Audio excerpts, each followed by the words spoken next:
In the shadowed corridors of imperial Rome, where power corrupted absolutely and madness wore a crown, there lived a boy whose beauty would become his curse. His name was Sporus, though that wasn't the name he was born with. That name, like so much else about him, would be stripped away by an emperor's twisted obsession. This is not a love story. This is a tale of power, possession, and the horrifying lengths to which absolute authority will go to reshape reality itself. It's the story of how Emperor Nero, already infamous for allegedly fiddling while Rome burned, attempted to resurrect his dead wife by transforming a living boy into her image.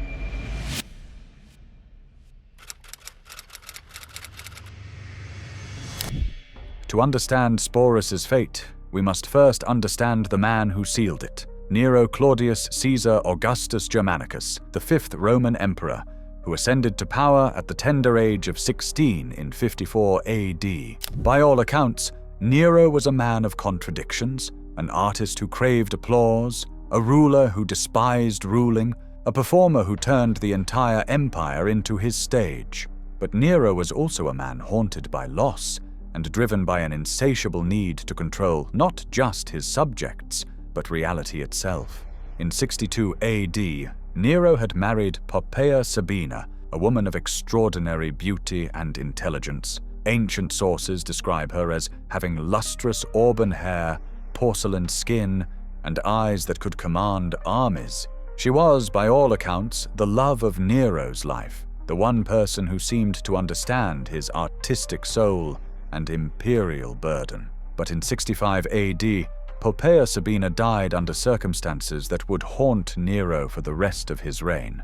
According to the historian Suetonius, she perished after Nero, in a fit of rage following an argument about his late return from the chariot races, kicked her in the stomach while she was pregnant. Whether this account is entirely accurate or embellished by hostile historians, one thing is certain: Nero was devastated by her loss.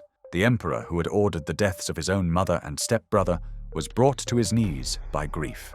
He had Poppaea's body embalmed rather than cremated, a practice reserved only for the gods. He declared her divine, established a cult in her honor, and desperately sought ways to bring her back. It was in this state of manic grief Nero's eyes suddenly glanced upon a boy whose face would change the course of both their lives forever.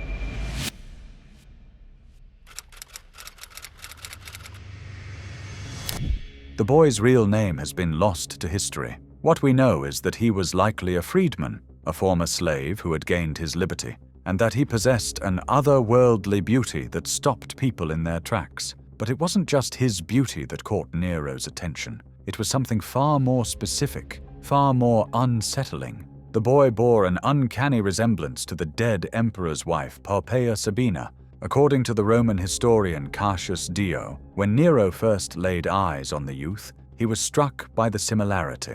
The same delicate features, the same graceful bearing, the same ethereal quality that had made Poppaea the most desired woman in Rome. To Nero's grief-addled mind, it was as if the gods had sent him a sign, a chance to reclaim what death had stolen. But Nero's plan went far beyond simply keeping the boy as a companion or even a lover.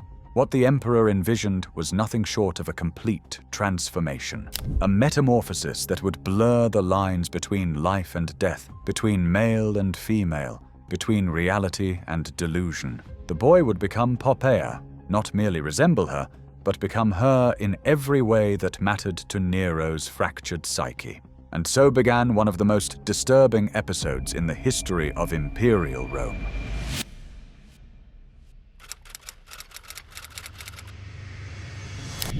In 67 AD, Nero ordered the unthinkable. The boy was to be castrated, surgically altered to remove any trace of his masculinity. The procedure, performed by imperial physicians, was brutal even by ancient standards. In an age before anesthesia or antiseptics, castration was often a death sentence. But the boy survived, though what remained of his former self died on that table. The historian Suetonius, writing decades later, described the aftermath with clinical detachment. He castrated the boy Sporus and actually tried to make a woman of him, and then he married him with all the usual ceremonies, including a dowry and a bridal veil. The name Sporus itself was Nero's cruel joke, derived from the Greek word for seed or semen, a mocking reference to the boy's inability to father children. It was a name designed to humiliate, to remind everyone of what had been taken from him. But the physical transformation was only the beginning. Nero dressed Sporus in the finest clothing that belonged to the dead empress, adorned him with her jewelry, and surrounded him with female attendants who taught him to walk, speak, and carry himself like a woman, mostly like Poppaea. The boy who had once been free was now a living doll, molded to satisfy an emperor's delusion of his late wife. And then came the wedding.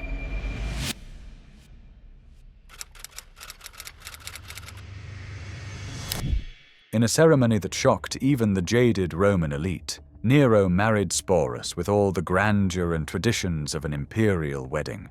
The boy was dressed in traditional bridal attire, complete with the flame-colored veil worn by Roman brides. A dowry was provided, witnesses were summoned, and the sacred rituals were performed. But this was no ordinary wedding. This was a theater of the most gruesome kind, a performance designed to convince not just Rome, but Nero himself that Poppaea had returned from the dead.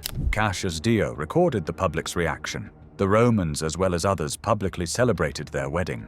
But beneath the forced celebration lay a deep unease. Even in a society accustomed to imperial excess, this crossed a line that many found difficult to accept. What makes this story even more complex is that Nero was already married to his third wife, Statilia Messalina, and had previously gone through a marriage ceremony with another freedman named Pythagoras, in which Nero himself had played the role of the bride. These weren't simply sexual relationships, they were elaborate performances designed to challenge and subvert traditional Roman values. But Sporus was different. Sporus was Nero's attempt to cheat death itself.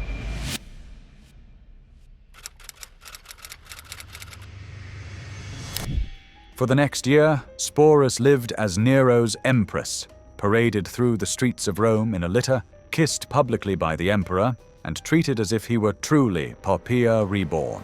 Ancient sources mentions that Nero even called him by his dead wife's name, completing the illusion that had consumed his mind. But what did Sporus himself think of this transformation? The historical record gives us only glimpses, but they are telling.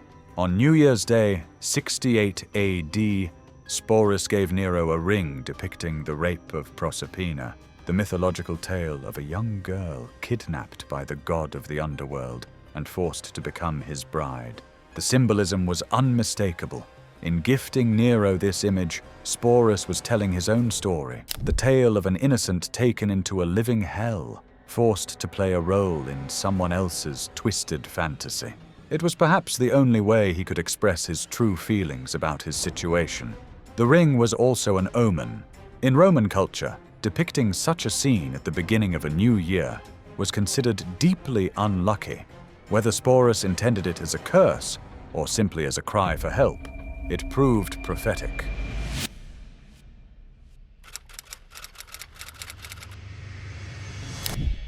By 68 AD, Nero's grip on power was slipping.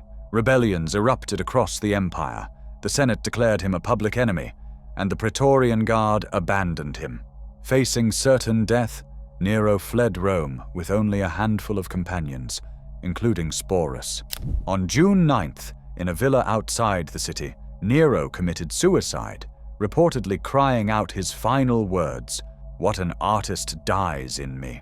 With his death, Sporus's nightmare should have ended. Instead, it was about to get worse.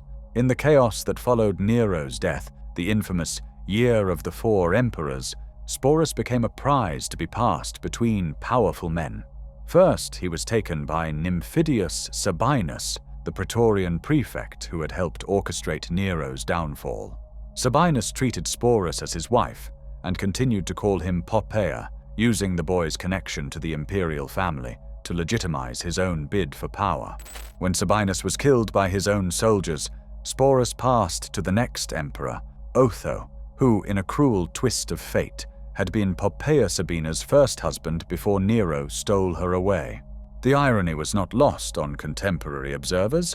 The boy who had been transformed to replace Poppaea now belonged to the man she had originally married.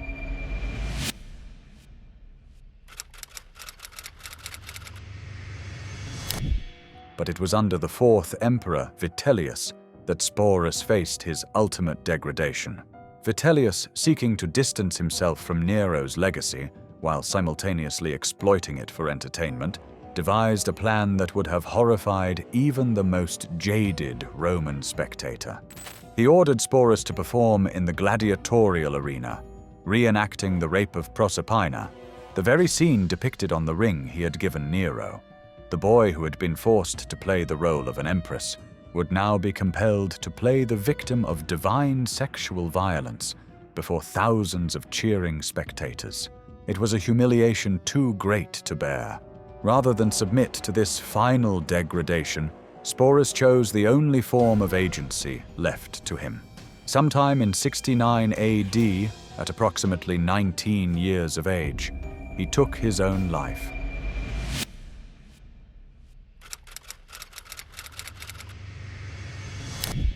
The story of Sporus forces us to confront uncomfortable truths about power, identity, and human dignity that resonate across the centuries. In ancient Rome, sexuality and gender were understood very differently than they are today. Roman society operated on a strict hierarchy where dominance and submission were more important than the gender of one's partner. For elite Roman men, it was acceptable, even expected, to have sexual relationships with both women and men, as long as they maintained the dominant role. Slaves, freedmen, and social inferiors were considered fair game. What made Nero's treatment of Sporus so shocking wasn't the homosexual nature of their relationship, but the public spectacle he made of it, and the extreme lengths to which he went to feminize the boy. Some modern historians have suggested that Nero's actions weren't driven purely by grief and lust, but by political calculation. According to this theory, Sporus's resemblance to Poppaea might have indicated a family connection, perhaps illegitimate imperial blood that could pose a threat to Nero's rule. By castrating and feminizing the boy, Nero would have neutralized any potential claim to the throne, while simultaneously satisfying his own psychological needs. But regardless of Nero's motivations, the impact on Sporus was devastating.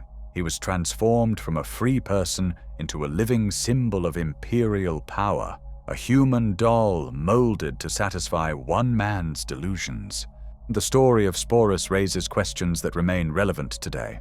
What happens when power becomes so absolute that it can reshape not just laws and institutions, but human bodies and identities? What does it mean to be human when someone else controls every aspect of your existence? In Nero's Rome, as in many societies throughout history, certain people were considered disposable, their bodies and lives subject to the whims of their superiors.